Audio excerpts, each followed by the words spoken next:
শুভ সকাল বন্ধুরা। সকাল বলতে এখন বাজে প্রায় 11টা। আর আজকে হ্যাপি সানডে। সানডে কে কি করছো? সানডে দিন তো একটু জমিয়ে খাওয়া দাওয়া হয়, তাই না? কিন্তু আজকে আমাদের বাড়িতে কোনো, আজকে রোববার, যেহেতু আজকে কোনো মাছ কিন্তু নেই। তো আজকে কি কি রান্না করবো চলো তোমার সাথে একটু করে শেয়ার করে নিই। সব জোগাড় করে নিয়েছি। বুটের ডাল সিদ্ধ করে রেখেছি। আজকে অন্য ডাল খাবো না, আজকে বুটের ডাল করবো। একটু থপথপা করে করবো, একটু ঝাল টাল করে করবো। বুটের ডাল করছি, মানে সিদ্ধ করে রেখেছি, পরে তোমাদেরকে দেখাবো যখন আমি সোমবার দিব। আর এটা দেখো লাই শাক নিয়েছি। লাই শাক ধুয়ে নিয়েছি, তো লবণ একটু কেটে লবণ দিয়ে মেখে রাখবো যাতে শাকটা একটু করে সফট হয়ে যায়, জলগুলো সব বার হয়ে যায়। তো করবো কিন্তু লাই শাক। লাই শাক কিন্তু খেতে খুব ভালো লাগে, নতুন যখন বার হয়েছে এখন বাজারে খেতে খুব ভালো লাগে। লাই শাক করবো। আর সাথে করবো দেখো এখানে কিন্তু ডিম নিয়ে নিয়েছি, আর এখানে লঙ্কা আর পেঁয়াজ কিন্তু ফেটিয়ে রেখেছি। অমলেট করবো না, আজকে করবো কয়েকটা আমি আলু নিয়েছি। দেখো ছোট ছোট কয়েকটা আলু নিয়েছি। তো এই খাবারটা না আগে যে অনেক খেতাম, মা মানে অনেক বানিয়ে দিত, তো খুব খেতে ভালো লাগতো। তো আমি আর না এখন শর্টকাট যখন ডিম রান্না করি তো আর অমলেট করে তরকারিটা আর করি না। তো আজকে ভাবলাম ছোট ছোট যে আলু আছে, আলু সবসময় মানে ছোট পাওয়া যায় না, তো বাজার থেকে ছোট আলু আনা হয়েছে। তো ভাবলাম ছোট আলুর সাথে এটা অমলেট করে তরকারি করব। খুব খেতে ইচ্ছা করছিল আজকে, আর ছেলে মেয়েরা খুব পছন্দ। ভাবলাম আজকে আর কিন্তু ওদেরকে সিদ্ধ করে ডিমটা কারি টাইপের করবো না। ভাবলাম আজকে এবার ডিমটা অমলেট করে একটু ঝাল ঝাল করে কিন্তু একটু মাখা মাখা করে আলু দিয়ে বানিয়ে দিব ওদেরকে আজকে ডিম অমলেট করে তরকারি। আর মাছ নেই বলছিলাম, কিন্তু মাছ আছে। এই দেখো আছে আজকে শুটকি মাছ।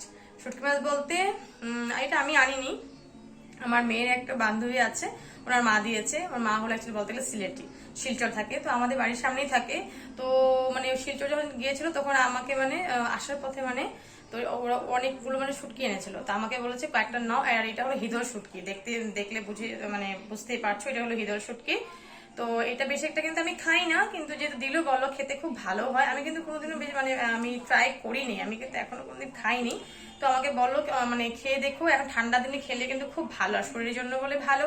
তো বললো খেয়ে নাও, একটু খেয়ে মানে বানিয়ে দেখো কেমন লাগে। তো ভাবলাম যে ঠিক আছে। তো আমি যেমন করি বানাই শুটকির লাড়া, তো লাড়া টাইপেরই করবো। একটু করে ধরো রসুন আদা পেঁয়াজ লঙ্কা বেশি করে ঝাল ঝাল করে কিন্তু করবো। দেখো এটা কিন্তু হিদল শুটকির আজকে হবে কিন্তু লাড়া।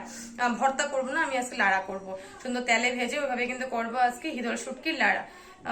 জানি না কেমন লাগবে খেতে। তোমরা কে খেয়েছো এই হিদল শুটকিটা নিশ্চয়ই জানিও, কিন্তু সবাই খেয়েছো মনে হয়। কিন্তু আমি কোনোদিনও কিন্তু এই শুটকিটা কোনোদিনও খাইনি, কারণ বাজারে গেলে আমি এমন শুটকি কোনোদিনও আনি না। আমি ধরো রিঠা শুটকি বা চিংড়ি শুটকি, তেমন ছোট ছোট শুটকি তেমন কিছুই আনি, কিন্তু এই শুটকিটা আমি কোনোদিনও খাইনি। আজকে ফার্স্ট টাইম ট্রাই করবো।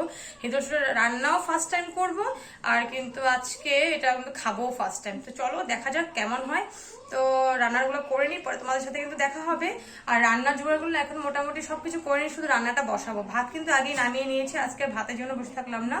ভাত আগানো মানে ভাত আগেই নামিয়ে নেওয়া হয়েছে। তো আজকে করবো হিদল শুটকি, কে খাবে। আর এই শুটকি বানালে কিন্তু প্রতিবেশী সব টের পাবে যে আজকে আমি শুটকি বানাচ্ছি, তাই তো। তো চলো বানিয়ে নিই, পরে কথা হবে।